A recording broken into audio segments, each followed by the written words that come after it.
Changing minds one thought at a time.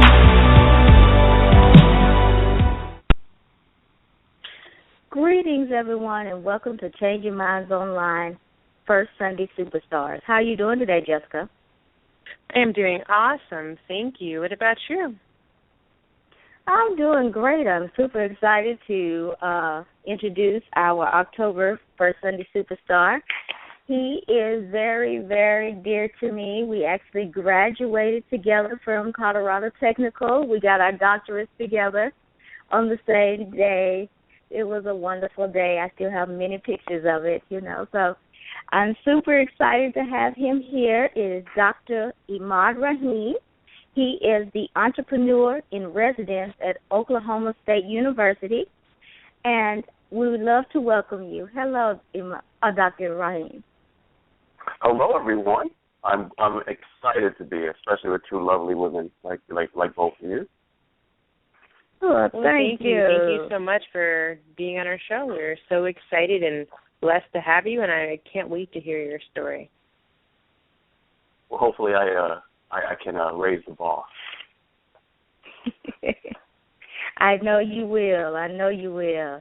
So we'll get started with the first question. So, Dr. Rahim, before you became the person you are today, what did your life look like? My life was pretty crazy. I grew up pretty poor. I grew up in an environment that was full with violence, drugs. I grew up in Brooklyn in the 80s. And prior to that, I was a genocide survivor. I was born in a concentration camp in Cambodia. And like many refugees, we ended up being sponsored to come to America. And it sounded like it was going to be a great story once you hit America. We instead got placed in Brooklyn, New York in the 80s. And Brooklyn in the 80s is a totally different Brooklyn that we know of today. It's not the Beyonce and Jay-Z, Brooklyn that we know today. Brooklyn in the 80s was full of drugs, full of poverty, full of violence. And I grew up in that environment. And when I was 6 years old, I was shot. I've been stabbed. I've joined gangs. I am not proud to say that I even sold drugs at one point in my life. So it was definitely rough. And that's before I got into higher education. You want to hear more?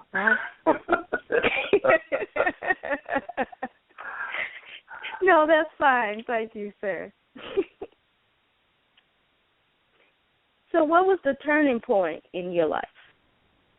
There were several turning points. I think we can all, go back and say there were several turning points in our lives that really changed our direction. The first turning point in my life is when I met Willie Dardell. Willie Dardell was a school administrator at Fowler High School who took me in. He was someone that had noticed I was struggling. He's someone that was troubled. And he became pretty much like my father because I didn't have a father. He would show up at my house if I didn't come to school. He would call my mother if I'm late. He made me graduate. I mean, this is the guy that pushed me to graduate high school.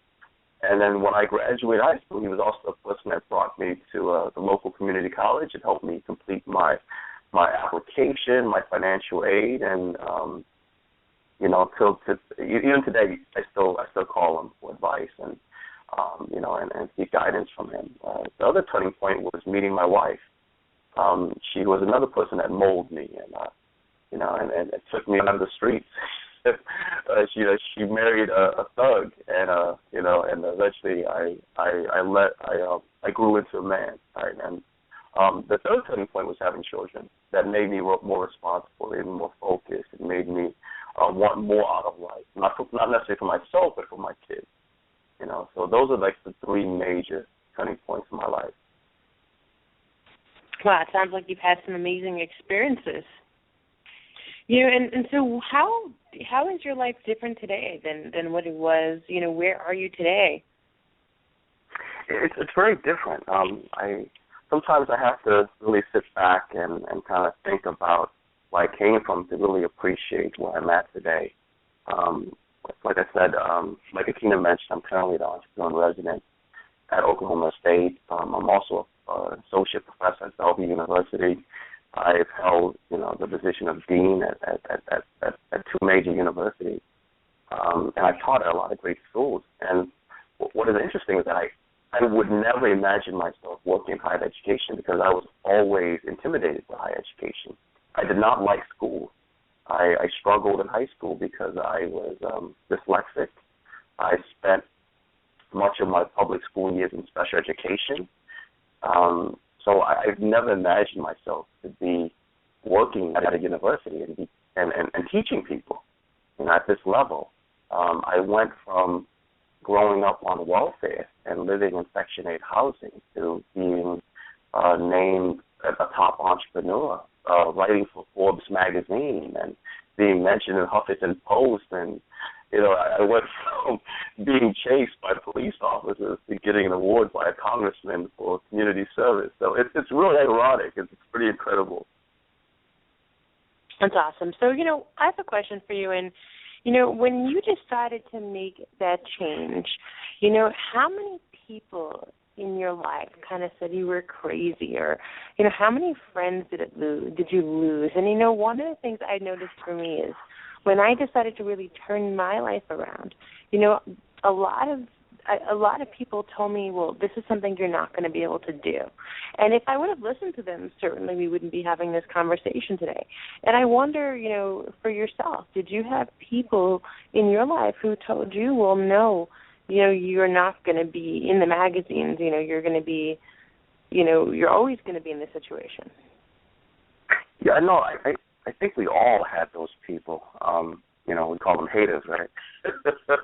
they don't talk about anything positive when their life is meaningless. They want your life to be just as meaningless. So I did have those people, and I'm no longer friends with those people. But I had to really step outside of my comfort zone. I had to really reach out to different people, pursue new networks, really reach out to new communities, people that I would have never hung out with in high school. And that's part of evolution. That's part of growing. That's part of maturing. So the things that I did 10 years ago, I no longer do. I mean, I do things now that I don't that 5 years ago I would have done. And that's a good thing. I have different hobbies. I have different interests. I eat different foods, and so it's a good thing. But I think a lot of people struggle with that. They may feel like they're selling out because they are no longer into the same scene. Like they don't hang out in the streets no more. They don't go to the clubs no more. They may not want to go to the bars no more because they don't see that it's beneficial to their lifestyle or to their career. And because of that, they may lose friends. Those people that enjoy going to the bars, enjoy going to the clubs, and enjoy partaking in those things that you used to enjoy doing. They may see that you are changing in a bad way. They may see that you are, that you are selling out. But you're not. Right? You're growing, you're maturing, you're changing, and that's a part of life. And several years ago, I ran into a friend that I went to high school with, and he wanted to hang out, and one of the things he loves doing is going to the local pool bar.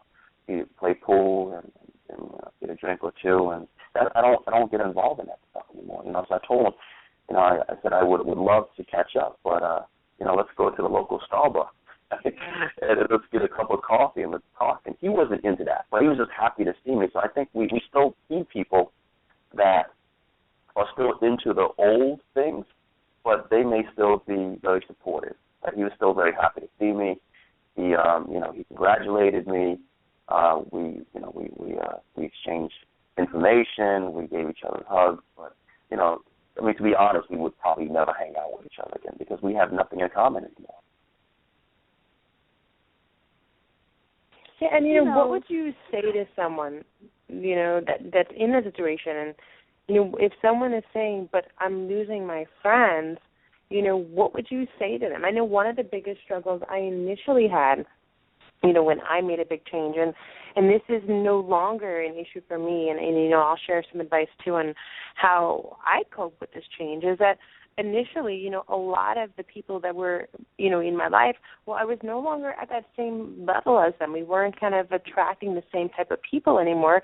And, it had to go. I remember there was this one story, and God bless this person, but it was a friend of mine, and I thought she was a friend, but she was a neighbor. And, after work, she'd be the person I would always call if I wanted to get a drink after work. Just had one of those days. And, we would go out and we would have a couple drinks and we would walk back home. And, she would call me or I would call her. And we were kind of our, drinking buddies, right, if you're having that hard day kind of buddy that you call. And I wouldn't really ever say we were close friends, but we lived nearby and she was always up for a drink. And, we tried to hang out after I made a big change in my life, after I got healthy and I stopped, taking when I had them. Now if I have a hard day, I still know I have a purpose to live into, so I still do what I need to do. I don't go home and, drink. I mean, every once in a while, right, having a glass of wine, that's fine, but I don't, go to the bars after work anymore and drink 3 or 4 drinks and go home. So I went out with this person for dinner, and I said, listen, let's go for dinner, and let's hang out. And, they came, and they collected our drinks, and I ordered some Pellegrino with lime, and she ordered a drink, and there was, of course, I said nothing. And then she asked me, aren't you going to get something to drink? And I said, no. I said, you know what, I'm really not doing that anymore. I said, I've made a lot of changes in my life. I'm trying to get healthy. I'm training for, running. I said, and I just don't want to put that in my body anymore right now. And she said to me, if you're not going to drink, then we're not going to be friends anymore because you're getting boring. And it was very interesting. It was almost kind of extreme. And I said to her, I said, well, that's fine. I said, no problem. And I said, well, here. I put $5 down on the table, and I said, this will cover the Pellegrino I ordered. I said, have a great evening. Enjoy your dinner. I mean, if you don't want to be friends, that's fine with me.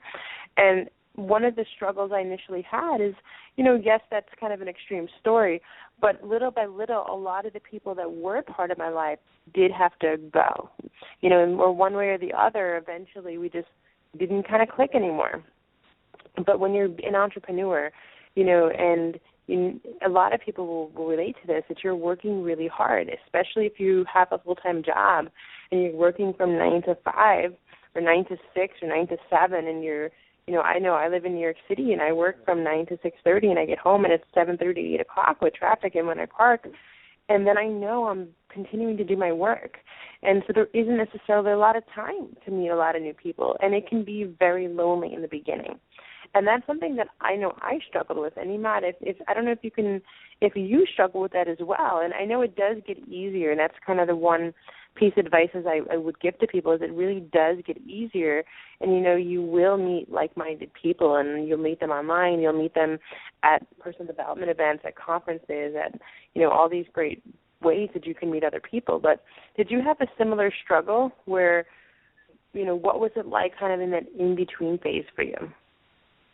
In the beginning, I definitely did have that. I did struggle with that, and I had my period of being lonely and losing really close friends. But at the same time, I truly believe in the law of attraction, right? That based on our interests, based on what we put out there, we attract those type of people. That if we put ourselves in trouble situations, we end up getting those type of people that attract trouble.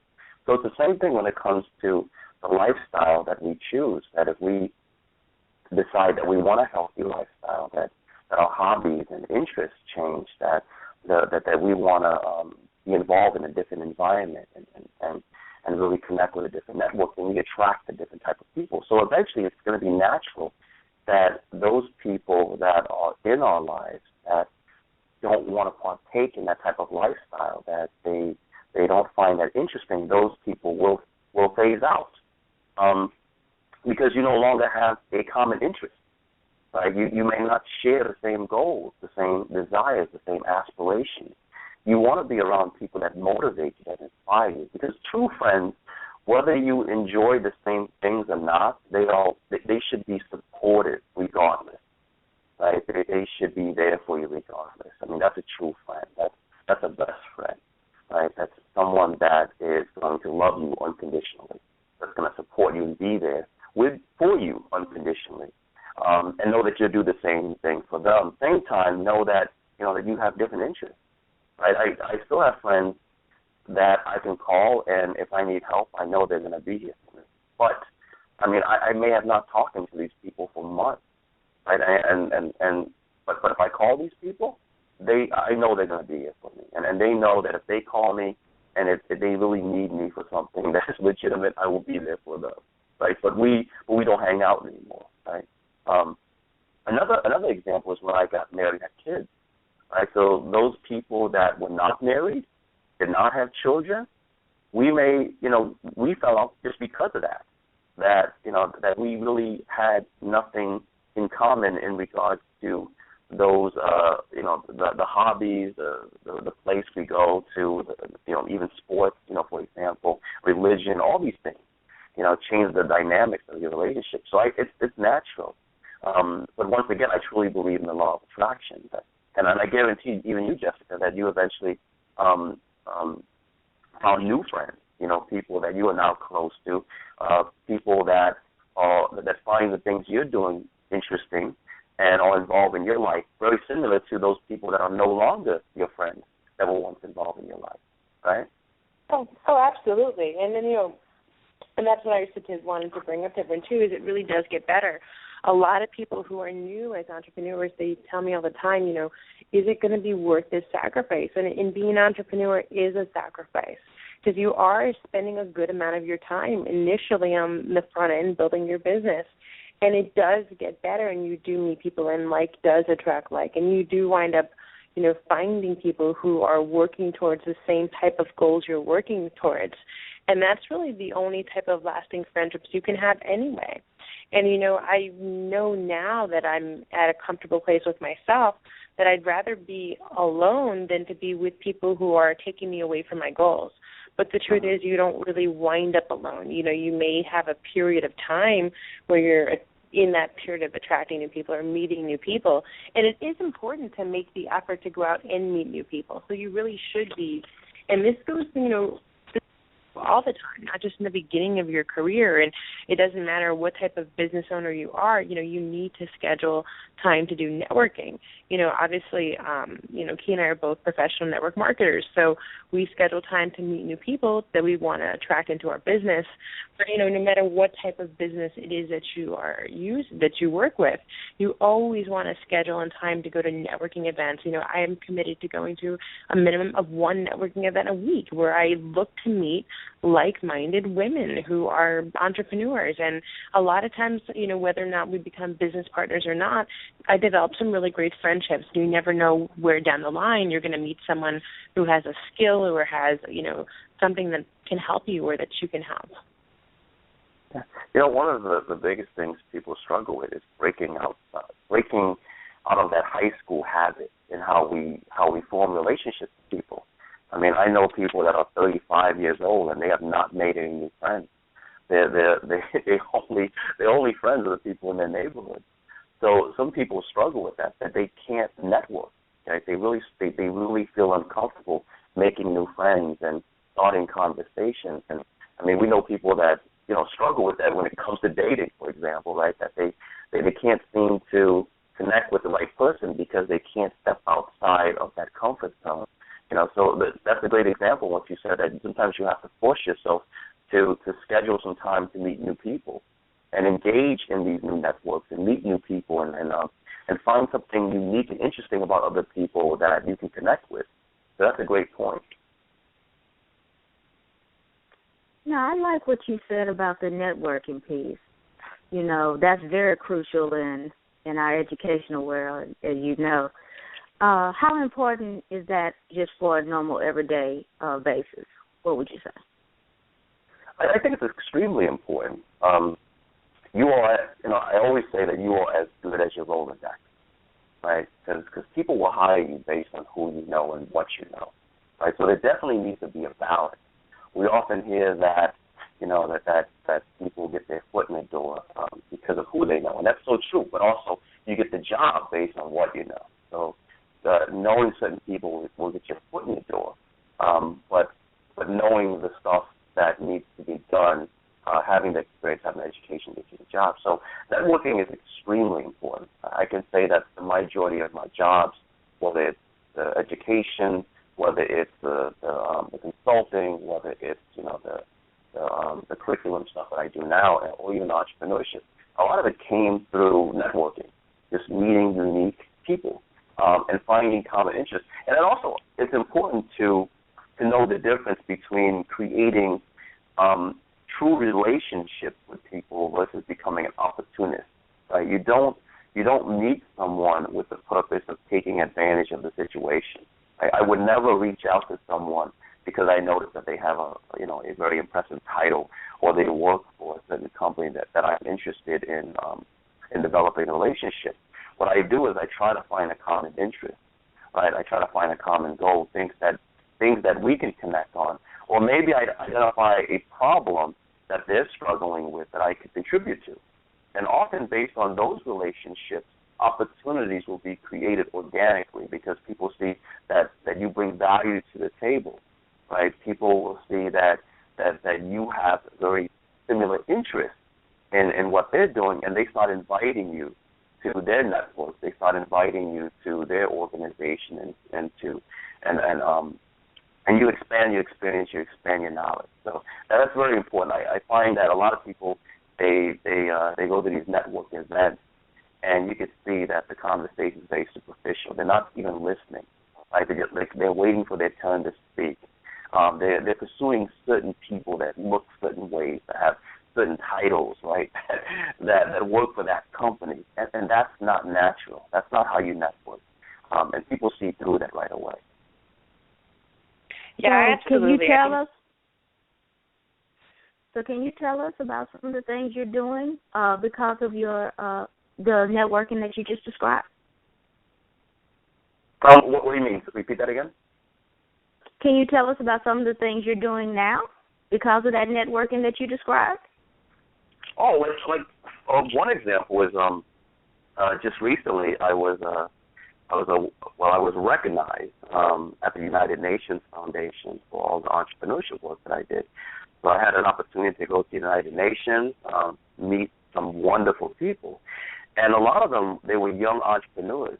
These were startup founders or co-founders, and some of these young people were, in their early 20s, and they have developed some amazing stuff. I was really excited about the stuff that's coming out. So I reached out to them. While I was there to get this award, I also let them know that I'm there to provide any assistance. Right? I listened to their story. I listened to their passion. I listened to their background and all these things, and then I tried to figure out how I can help. Right? So before I even said this is what I do, I said, well, why don't you try that? Well, here's a phone number here's a person that you should connect with. Or here's a link to certain resources that you should consider. Or let's have some lunch so I can really understand your business. So those type of examples, I end up connecting with new opportunities because they like what they heard. And then after the award ceremony, a lot of these young people reached out to me and said, hey, listen, I'll fly you to where I'm located. Can you talk to my board of trustees? Can you meet with my team? I had opportunities to provide some training in D.C. I have some more trainings coming up that I'm providing for a company out in D.C. So a lot of these opportunities came by way of networking. But it was because that I connected with the person, that they felt that we had something in interest, that I was really interested in their business and what they're doing, and I could provide some type of resource and be of service to their needs. Yes, genuine. When you're genuine opportunities come back to you. That is awesome. Exactly. That is awesome. And, we need to realize that, in our businesses, we have to be more genuine because, our customers are what keeps us afloat. They could tell when we're not genuine. So most definitely. Yeah. Most definitely. When it comes to business, I think the new generation, we're talking about Generation Y, the millennials, they want to hear your story, right? They love the product, but they love the owner. They love how you started the company. I mean, people follow businesses on social media because they feel they have a connection with the owner. They feel they have a connection with the story, right? So I think that's important to realize, that the new generation of customers for your business, for people that want to feel connected with the owner, with the founder, not necessarily the product, right? The product can be great, but they want to support the owner if they feel that they have a real connection, a genuine connection with the, with the owner, with the worker, with the story itself. Great. So what? Oh, go ahead, Jessica. No, I was just gonna. I just totally. I think what you're saying is really true. And I am in the field of network marketing, and a lot of times, I'll go to events, and you'll see these people there that are just, hey, what's your name? Oh, my name is Tom, and oh, what do you do? I help people to, get healthy using an organic coffee system that you drink coffee and lose weight. I'm like, okay, that's fabulous. I'm going to the bathroom now and staying there until I don't see you anymore. I'm like, can you run away from these people? I'm like, and it's just true. And it's just, I went to this networking event last week, and I sat, in between these two amazing women, and the person to my left, her name was Jessica, and we bonded on that. And then the person to my right, we did this exercise, and I don't even remember what it was that got us talking, but it turns out that we all work in the same area, and we said, hey, you know what, let's go get coffee. And so we're going to meet on Wednesday and go get coffee, and I have no idea what either one of these women do, but we had that really genuine connection. And, maybe we'll be friends, maybe a business opportunity will come from it, maybe we'll just have a great evening and get coffee together, and maybe nothing will come from it. But, you really do, when you are networking, I just totally agree, Emad. It's not about just kind of like, wearing this label of who you are, but it's really seeking to make those genuine connections with people.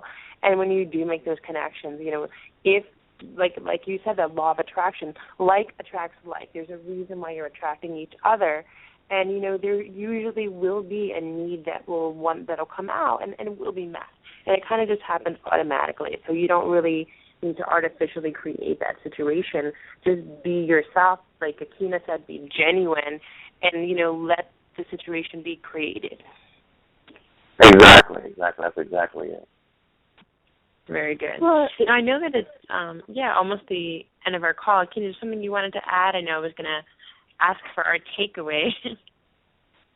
Same here. So very good. Emad, what would be the takeaway that you would like to leave with our audience? Well, the big takeaway is to never give up. I think we talked about people really becoming haters and not supporting our dreams and aspirations. And sometimes it could be a lonely place when you're trying to hit that goal, when you're trying to pursue your dreams. But you should never give up, right? If you give up, you would never know the opportunities. You would never know the possibilities. And your success could always be that one, that one move that you need to make. It could be right around the corner. So you should never give up. You should seek positive people around you. You should step outside your comfort zone and always grow your network. And always be open-minded to learn new things, to meet new people, and to try new things.